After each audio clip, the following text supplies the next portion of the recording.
Hey, what is going on, guys? It is the SMT. Thanks for tuning in to watch this edition of the SMT YouTube channel. It's a pleasure to have you here. If it is your first time, consider subscribing and joining the SMT community and activate that bell notification icon so you never miss an upload from the SMT. And of course, if you are a member of the SMT Nation, you've been here a while, subscriber, viewer, welcome back to you. Today we're looking at something that is going to affect probably all wireless customers in the US, especially what's going to be happening predictively with T-Mobile customers, something that they probably don't want to hear, but I think is inevitable. So before I get into this topic on T-Mobile and how this is going to affect customers' bottom lines and bills, please do turn your attention to items in the description box. We have links for the following things: the SMT Patreon page, the second channel, Sneed Bubble Tech live streams, the Twitter handle at Sneed Tech, and we also have the invite code for the Megadon.net. Never need another social media platform ever again. The social media platform of the future. No algorithms, no ads, and no tracking. Megadon.net. So here's what I want to do with this topic. In terms of what's going on with T-Mobile, this is something that's pretty new to the company. Their network spending plan, their CapEx model for what they're doing over the course of the next half a decade, is kind of an area of contention, and let me explain why. So previously, T-Mobile has been in the ballpark of spending anywhere between like $4.8 to $6.5 billion annually on their network. Not that that's a super low number, but it's lower than their competition. And the reason that they haven't been able to spend so much on their network is because they don't generate enough revenue to reinvest more than that in their network.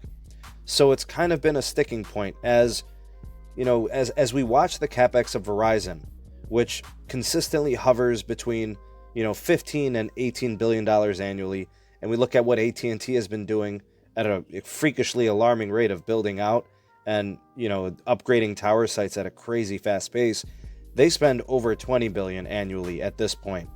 So currently what T-Mobile is going to do is they're going to be spending about $60 billion over the course of the next 5 years. So this information is not new to me.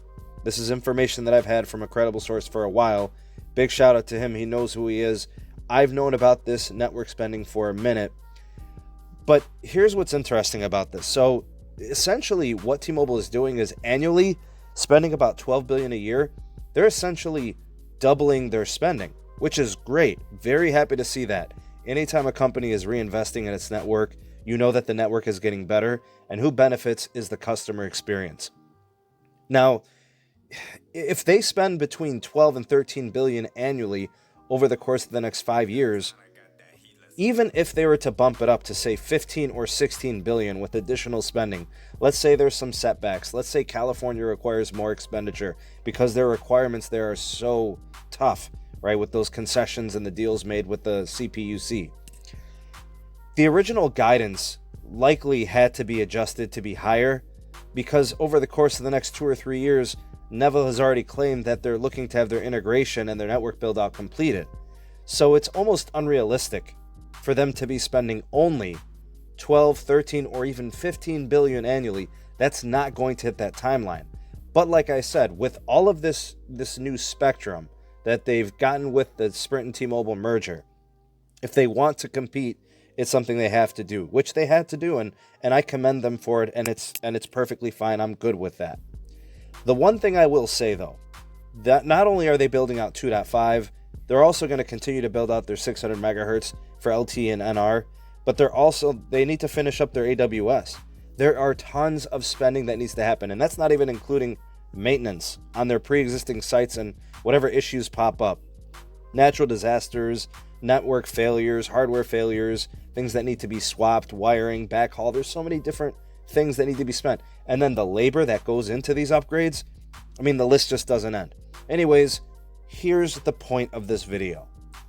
Pricing is going to go up. There is no way around it.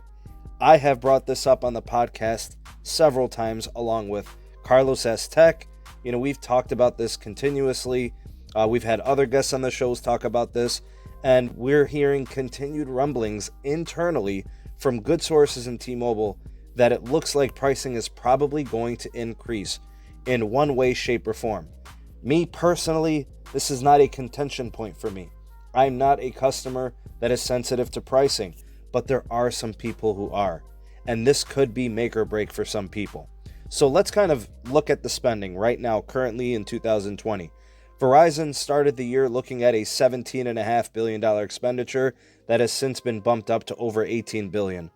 AT&T has already spent $45 billion in the last 2 years and is likely going to spend another $20 billion this year, putting it at over $65 billion in 3 years, which is what T-Mobile claims they're going to spend in the next 5.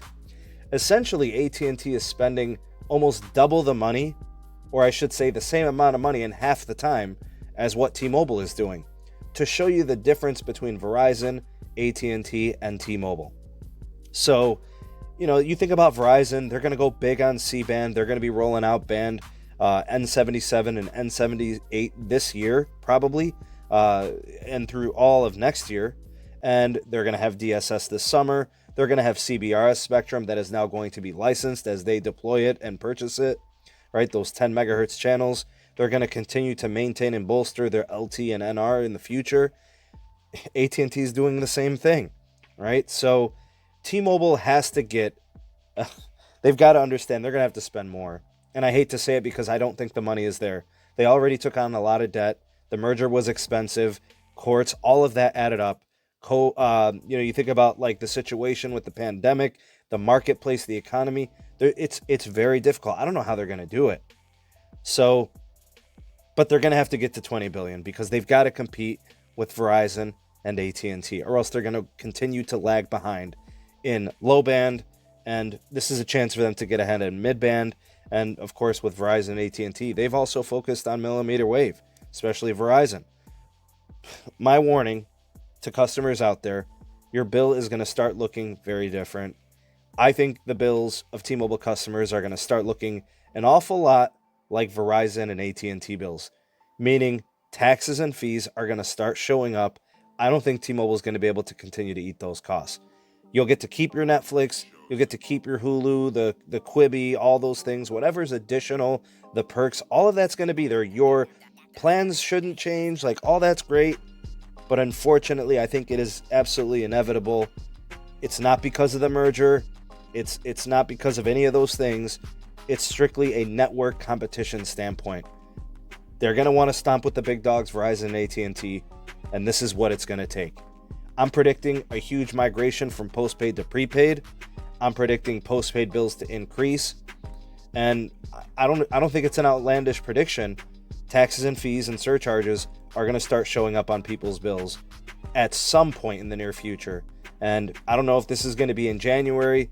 I don't know if this is going to be in the summer of next year. But at some point, those fees are not going to be able to be eaten up by T-Mobile any longer. I'd love to hear what you guys have to say on this. I'm not trying to scare anyone. I'm just telling it like I see it, how I think it's going to play out. If you don't agree, it's perfectly fine. If you're ready to, throw spears at me, fine, go ahead. That's my take. That's what I think. Let me know what you guys think in the comment section below. I'd love to hear your thoughts and opinions on that. Just my opinion, just my thought, based on the way things are playing out with spending. There's no other way for T-Mobile to do it. If you appreciated this video and you enjoyed, whether it shook you up in a good way or it shook you up in a bad way or made you mad or made you happy or whatever, let me know. You could do so by rating this video. Like or dislike, doesn't matter to me. I appreciate the engagement. If you're new here and you want to continue to be a part of the SMT Nation, subscribe, activate the bell notification icon to make sure that you do get back here for all the videos when I do upload them. And I think what we'll do is hashtag new T-Mobile, because I think we do have a new T-Mobile on our hands in more ways than one. New network and new bills. So hashtag new T-Mobile. You guys let me know what you think down in the comment section below. If you want to hang around, watch some other videos, here's some other things to check out and pick them for you guys. I hope you enjoy those if you do decide to stay and watch them. That's pretty much it for this one. I hope you guys have a great rest of the day. I'm the SMT, and we'll catch you guys on the next video. Peace.